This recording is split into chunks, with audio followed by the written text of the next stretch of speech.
All right, I did my project on the ethical and legal issues with artificial intelligence, and my name is Rubina Siddiqui.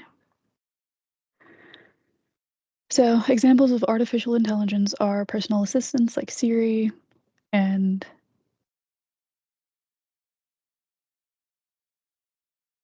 Google Assistants. We also got user-based algorithms on social media, such as Netflix, Instagram, Facebook, anything like that. It dictates what you see. We got autonomous vehicles, which are also artificial intelligence based, like Tesla's. And then we got healthcare diagnostics, where if you get like a X-ray, it will see it, whatever the issue is, and try to point it out, and then the doctor will talk to you about it after confirming. And then we have image recognition, which is about the same, but more facial recognition, where you can like find a criminal based off of some video camera footage. So artificial intelligence is taking the world by storm, from fast food restaurants using the automation to take orders to schools using the automated voices during graduations. Artificial intelligence is here to stay. The accessibility that AI allows businesses and organizations now trumps the downsides of AI implementation. There's also convenience. So there's task automation, pattern recognition, easy translations, and visual recognitions. Um, and the experts predicted a network of artificial intelligence will amplify human effectiveness, but also threaten human autonomy, agencies, and capabilities. They spoke of the wide range possibilities that computers might match or even exceed human intelligence and capabilities on tasks such as complex decision making, reasoning, and lesson learning. And analytically, pattern recognition and visual acuity, speech recognition, and language translations are all things that are hindered.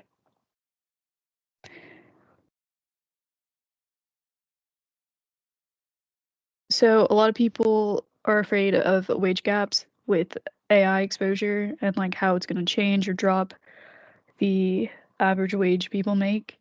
And here in the table too, we have average wages and with standardized AI exposure and how much that would really affect it. So negatives are how it would negatively affect it, and uh, no negatives are just added. Um, and as you can see, like it's not too bad. Like McDonald's uses the automated screens to take your orders now. So cooks and restaurants take a 1% hit. Um, and then like research analysts will increase because they could use that data the AI creates with the pattern recognition in their reports for marketing. So in reality, AI does not have much of a pay difference, but later on in years, I'm sure the data will change. So we have ethical issues. Ethically, AI is hard to police because of the misinformation that's available through it. There's a lot of bias through the answers that AI could bring issues up with, such as like unfair or even discriminatory outcomes. There's also privacy concerns, and the big issues of job displacement because of the usage of AIs is becoming widespread, which is taking out smaller jobs and causing issues on the economy.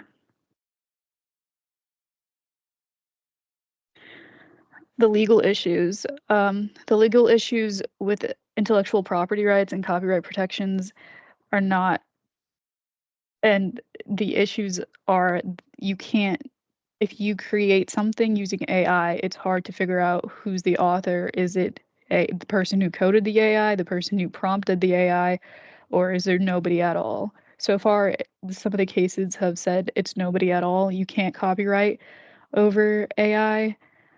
Um, So the lack of a human writer is what's causing that. So ownership over anything created by AI is murky and not able to be owned by anyone. The privacy concerns with AI lie in the data that is collected. If the companies are saving the data and selling it, the information could go into the wrong hands and be used against you. So in this one, we have the solution. There is a complex question, but the first step towards the solution is naming things and mapping the surroundings of several recent efforts to systemize the risks that intersect Privacy, Data Protection, and AI, work conducted by a research group from Carnegie Mellon University and Oxford University um, dictated, like, this is where AI is mainly being used so far right now. So we have voice assistants such as Alexa and Siri. We have natural language processing, text recognition, computer vision, drones, gaming consoles, and ride-hailing apps, which is like Lyft or Uber.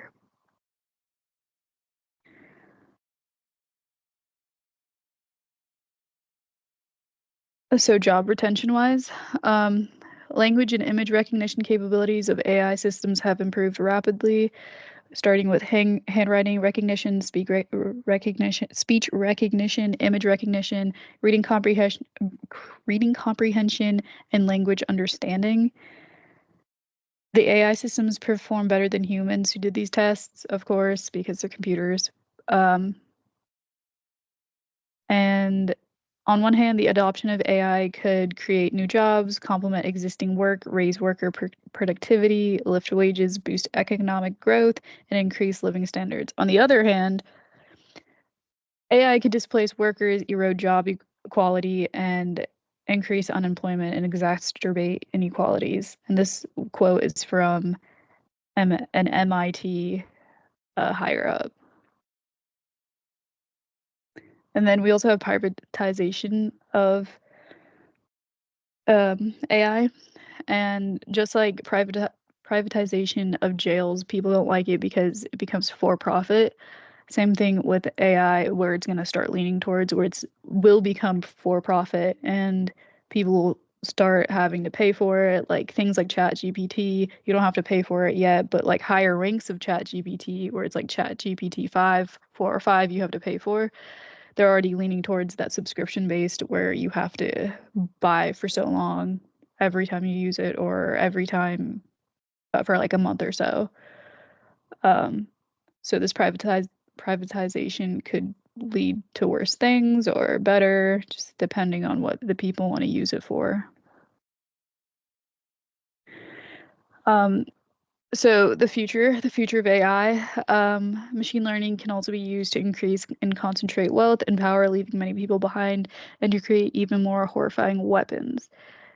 This is another quote from the higher up at MIT, and this is a high possibility. Same thing with how you can weaponize chemical warfare. It's similar, where you can weaponize pretty much anything as long as you put power to it. And by having AI be backed by every little industry and organization, it's going to be very difficult trying to figure out who's good and who's bad and who's using it for good and bad. And that is it.